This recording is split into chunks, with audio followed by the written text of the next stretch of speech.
اس کے اندر چلتے چلتے آپ نے دیکھا کہ 3-4 ادوار گزرے۔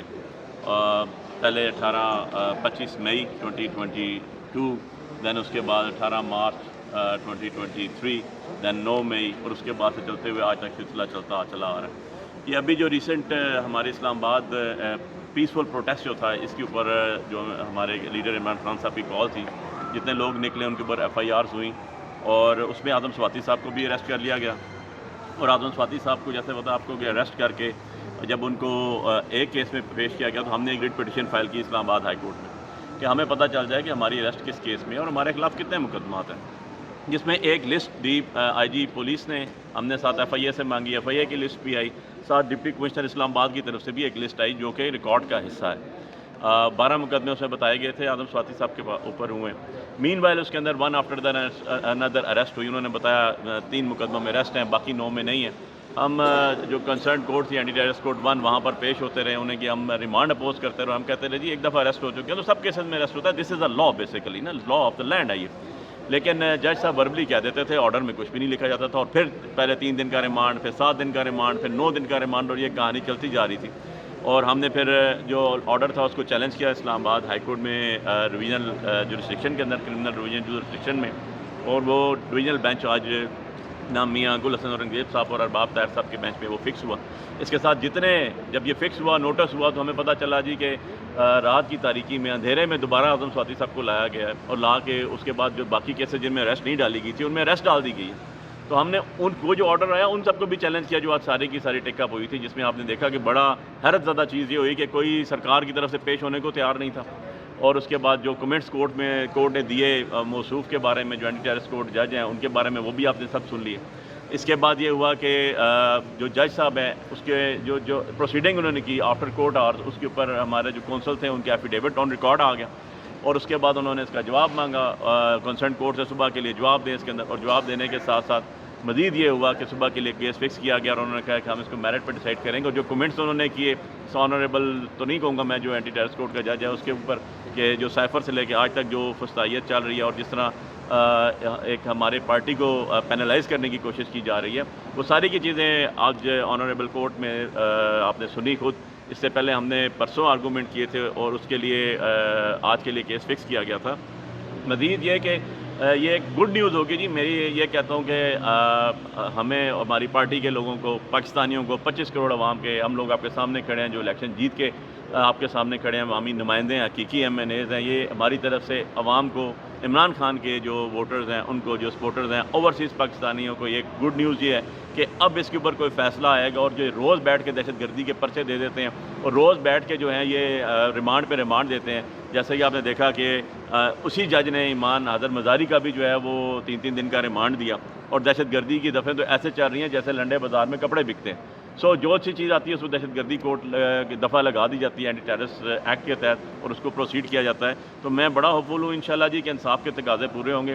76 سال کا شخص آدم سواتی صاحب جو ہے وہ جیل کی ابھی ریمانڈ پہ رکھا ہوا ہے انہوں نے، جو باہر کا ممبر بھی ہے، سب سے زیادہ کوالیفائڈ، فارن کوالیفائڈ آدمی ہے، اور آج وہ ایک کے بعد دوسرے کے بعد تیسرے FIR میں نہ کردہ گناہ کی سزا بھگت رہا ہے۔ سارے ایلیگیشن یہ ہے کہ مالی معاونت ہے، مالی معاملہ ہے۔ بخاری صاحب یہ بتائیے گا کہ جس طرح آپ نے کہا کہ انسداد دہشت گردی عدالت میں 2 ججز بیٹھے ہیں، اور خاص کر ایک جج جو سائفر سے لے کے آج تک، ویسے تو قاضی فائز عیسیٰ کے خلاف ریفرنس PTI دائر کرتی ہے، چیف جسٹس عامر فاروق کے خلاف ریفرنس دائر کرتی ہے، لیکن ابوالحسنات ذوالقرنین یا طاہر عباس صفرا کے خلاف اب تک PTI کی جانب سے کوئی ایسی درخواست آئی گئی ہے؟ اسلام آباد ہائی کورٹ کی جو کمیٹی ہے جوڈیشل سائڈ پہ، ان کو کوئی درخواست آئی گئی ہے؟ دیکھیں جی، آج آنریبل کورٹ نے خود بتا دیا کہ آنریبل جسٹس اس کو ریفر کر چکے ہیں کمیٹی کو کہ اس کو واپس بھیجیں۔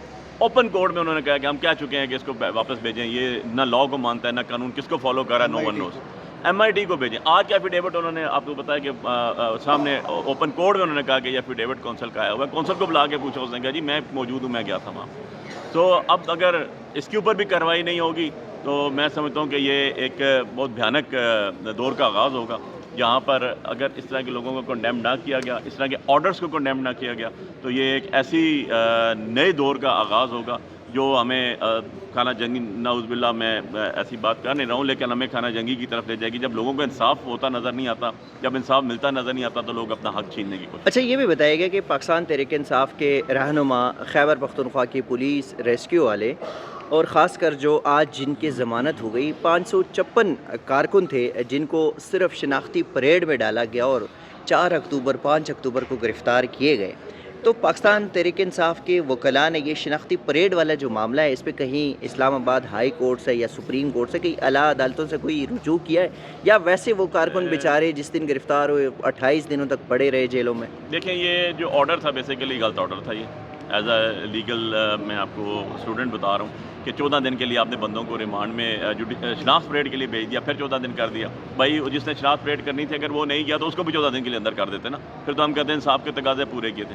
اس کے خلاف بھی میرے نالج میں ایک چیز آئی تھی کہ ایک جو آرڈر، پہلا آرڈر تھا، اس کو چیلنج کیا گیا تھا، جو کہ ڈویژنل بینچ نے اس پہ نوٹس کیا ہوا تھا. لیکن یہ جو ابھی آرڈر ہو رہا ہے یہ مشعل راہ ہوگا، اور یہ آرڈر ایسا ہوگا کہ جو باقی ججز کے لیے بھی عبرت کے لیے ہوگا کہ آپ انصاف کے تقاضے پورے کریں. آپ انصاف دینے بیٹھے ہوئے ہیں، آپ کسی کے بوٹ پالش کرنے نہیں بیٹھے. اچھا، پاکستان تحریک انصاف کے اندر شدید اختلافات کا ذکر بھی کیا جا رہا ہے. آپ چونکہ سینئر ممبر ہے، ابھی جو کمیشن، سپریم کورٹ کا جو کمیشن ہوگا، جوڈیشل کمیشن، اس کے حوالے سے پہلے پی ٹی آئی نے کہا تھا ہم کوئی بندہ نہیں دیں گے. اب پی ٹی آئی کا دوبارہ فیصلہ ہے کہ ہم بندہ دیں گے. پھر بیرسٹر گوہر اور بیرسٹر علی ظفر کا نام تھا، اب بیچ میں بیرسٹر عمیر نیازی کا نام بھی آ رہا ہے. تو پاکستان تحریک انصاف کے سمت میں جا رہی ہے، کیا کرنا چاہ رہی ہے؟ ایسے ان کے فیصلے موسٹ پرابیبلی کنفیوژن کا شکار کیوں ہو جاتی ہے؟ دیکھو یار، بات یہ ہے کہ ہماری پی ٹی آئی کا ایک ہی لیڈر ہے، ایک ہی قائد ہے، اس کا نام ہے عمران خان. اور عمران خان صاحب کو پچھلے 1.5-2 سال سے آپ دیکھ رہے ہیں ڈیالہ جیل میں ان کو بند کیا ہوا. تو ہمارا، اور آپ نے یہ دیکھا کہ 3 تاریخ سے لے کے 26 تاریخ تک کسی کو ملنے بھی نہیں دیا گیا. ایون ان کا اپنا وکیل انتظار پنجوتا جو ہے، جو ان کا اسپوکس پرسن تھا، آج تک نہیں پتا وہ کدھر ہے، لاپتہ ہے. ان کی بہنیں اندر گئیں، ان کو نہیں پتہ چلا. سو الٹیمیٹلی یہ ہے کہ ہمارا ڈیسیجن سارے کے سارے جو ہیں وہ عمران خان صاحب کرتے ہیں، اور عمران خان صاحب ہی کے ہر جو ان کا حکم ہے اس کو فالو کیا جاتا ہے، اور وہی پی ٹی آئی کا فائنل حکم ہوتا ہے. اب دوسری بات جو آپ نے کہی، کوئی پارٹی میں اختلافات نہیں ہیں. پارٹی میں اختلافات کیسے ہوتے ہیں میں آپ کو بتاتا ہوں. پارٹی میں اختلافات اس طرح ہوتے ہیں جیسے مریم نواز میں چودھری نثار میں تھے. پارٹی اختلافات ایسے ہوتے ہیں جیسے شاہد خاقان عباسی کے اور میاں شہباز شریف کے تھے. پارٹی اختلافات اس کو کہتے ہیں. اگر آپ اپنی رائے دیتے ہیں، سردار صاحب اپنی رائے دیتے ہیں، ثنا صاحب اپنی رائے دیتے ہیں، کوئی تیسرے ہمارے لیڈر عمر ایوب صاحب اپنی رائے دیتے ہیں، رائے اظہار ہے، رائے کا حق تو حاصل ہے، تب بھی ہم پولیٹیشین ہیں، تب بھی ہم پولیٹیکل پارٹی کا حصہ ہیں، تب بھی ہم وراثت کو نہیں مانتے. ہم اس کے مقابلے میں جمہوریت کو مانتے ہیں. تو جمہوریت میں ہر بندے کی اپنی رائے ہوتی ہے. اس رائے میں جو رائے زیادہ جس سائڈ پہ لوگ ہوں اس کو پریویل کیا جاتا ہے، جس میں وزڈم ہو اس کو پریویل کیا جاتا ہے. تو یہ تو کوئی بات نہیں ہے. اس سے زیادہ دیکھیں نا، بات یہ ہے کہ اگر میں ایسی بات کروں تو پھر تو ہمیں باقی پارٹیوں میں تو کچھ نظر ہی نہیں آتا. اگر آپ ہی کی بات کو فالو کروں، پیپلز پارٹی کو لے لیں، ذوالفقار علی بھٹو کی پیپلز پارٹی کا باقیات میں کون ہے آج آصف زرداری کے ساتھ؟ کوئی بھی نہیں ہے. اور ایک چیز یاد رکھیے گا کہ جب ذوالفقار علی بھٹو، جس کو پیپلز پارٹی اپنا لیڈر مانتی ہے، تھے بھی تھے وہ پاکستان کے اس ٹائم پہ، جب ان کے اوپر برا وقت آیا تو ان کی کور کمیٹی میں 40 بندے تھے، 40 میں سے 32 بھاگ گئے تھے. تو یہ ریکارڈ ہے ان کا بھی. اتنا کوئی بھی نہیں ہے. ہم لوگ تو اتنی ماریں کھا کے، اور جو کچھ ہمارے ساتھ ہوا وہ کسی اور کے ساتھ نہیں ہوا. آپ ریسنٹ دیکھ لیں، 26 امینڈمنٹ آئی ریسنٹ ابھی 2024 اکتوبر، اس کے اندر لوگوں کی بہنیں، لوگوں کی بیٹیاں، لوگوں کی بیویاں اٹھائی گئیں. یار اس طرح امینڈمنٹس ہوتی ہیں، اس طرح قانون سازیاں ہوتی ہیں. یہ چیز ہوتی ہے، ایسے نہیں ہوتی. بشریٰ بی بی لاہور کی بجائے پشاور کیوں چلی گئی، اور وہاں پہ کہا جا رہا ہے کہ سرکاری پروٹوکول، سرکاری اخراجات پہ وہ وہاں پہ رہائش پذیر ہے؟ تو تبدیلی کا جو نعرہ ہے کہ نہ چونکہ وہ ان کا سیاست سے کوئی تعلق نہیں ہے، اب نہ ان کے پاس کوئی عہدہ ہے، تو پھر ایک صوبائی حکومت کے خرچوں پر وہ کیوں وہاں پہ رہائش پذیر ہے؟ دیکھو یار، بات یہ ہے کہ وہ کوئی سیاسی خاتون نہیں ہے، وہ ایک پردہ دار خاتون ہے. اور ان کا پردہ دار خاتون کو نا جا نماز چاہیے ہوتی ہے، عبادت گاہ چاہیے ہوتی ہے، ایک اپنا کمرہ چاہیے ہوتا ہے، اور وہ وہاں پر رہ رہی ہیں.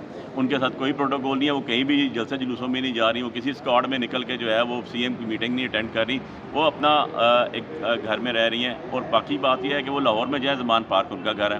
وہ اسلام آباد میں رہیں، بنی گالہ ان کا گھر ہے. وہ پشاور میں جائیں، پشاور ان کا ہے. وہ پاکستان کے سب سے مقبول ترین لیڈر کی اہلیہ ہیں جو قابل عزت ہے ہمارے لیے.